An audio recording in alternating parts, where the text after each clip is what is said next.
اعوذ باللہ من الشیطان الرجیم بسم اللہ الرحمن الرحیم سبحان اللہ وبحمدہ سبحان اللہ العظیم وبحمدہ استغفر اللہ وإلہکم الہ واحد لا الہ الا الرحمن الرحیم اللہم صلی علی محمد وعلی آل محمد کما صلیت علی ابراہیم وعلی آل ابراہیم انک حمید مجید اللہم بارک علی محمد وعلی آل محمد کما بارکت علی ابراہیم وعلی آل ابراہیم انک حمید مجید رب اشرح لی صدری ویسر لی امری واحلل عقدۃ من لسانی یفقہوا قولی۔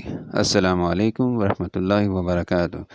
سورہ عنکبوت کا ترجمہ بیان کیا جا رہا ہے، آیت نمبر 51 سے لے کر آیت نمبر 69 تک۔ شروع اللہ کے نام سے جو بڑا مہربان نہایت رحم والا ہے۔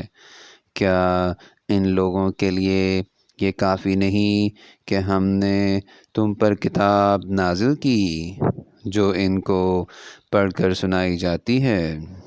کچھ شک نہیں کہ مومن لوگوں کے لیے اس میں رحمت اور نصیحت ہے۔ کہہ دو کہ میرے اور تمہارے درمیان اللہ ہی گواہ کافی ہے۔ جو چیز آسمانوں میں اور زمین میں ہے وہ سب کو جانتا ہے، اور جن لوگوں نے باطل کو مانا اور اللہ سے انکار کیا وہی نقصان اٹھانے والے ہیں، اور یہ لوگ تم سے عذاب کے لیے جلدی کر رہے ہیں۔ اگر ایک وقت مقرر نہ ہو چکا ہوتا تو ان پر عذاب آ بھی گیا ہوتا، اور وہ کسی وقت میں ان پر ضرور ناگہاں آ کر رہے گا، اور ان کو معلوم بھی نہ ہوگا۔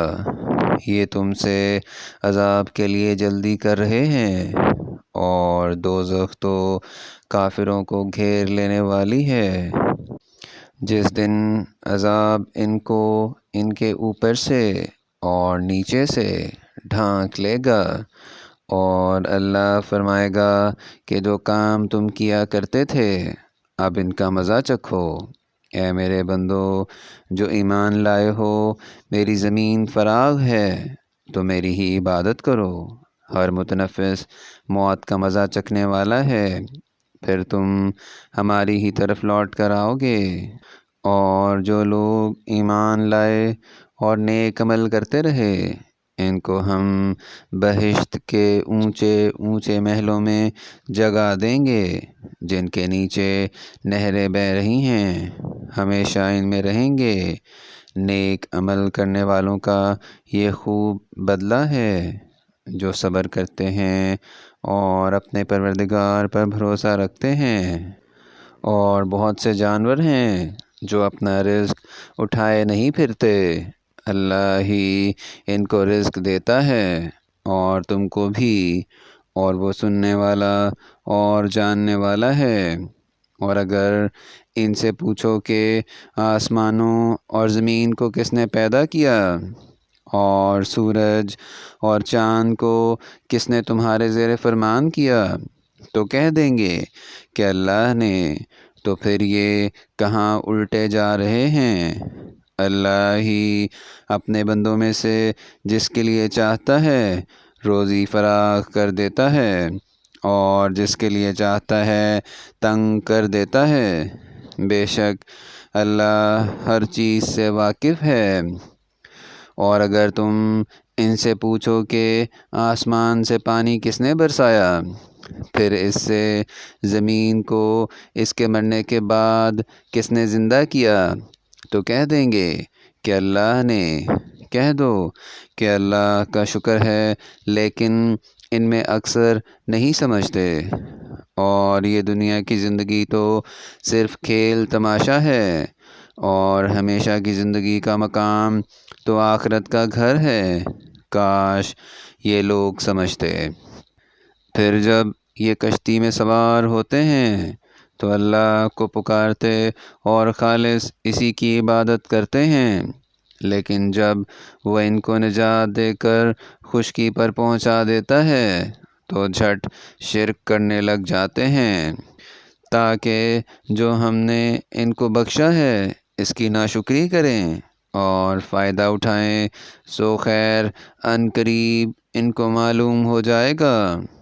کیا انہوں نے نہیں دیکھا کہ ہم نے حرم کو مقام امن بنایا ہے اور لوگ ان کے گرد و نواح سے اچک لیے جاتے ہیں؟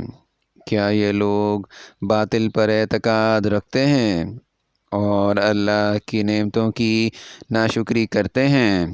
اور اس سے ظالم کون جو اللہ پر جھوٹ بہتان باندھے یا جب حق بات اس کے پاس آئے تو اس کی تکذیب کرے؟ کیا کافروں کا ٹھکانہ جہنم میں نہیں ہے؟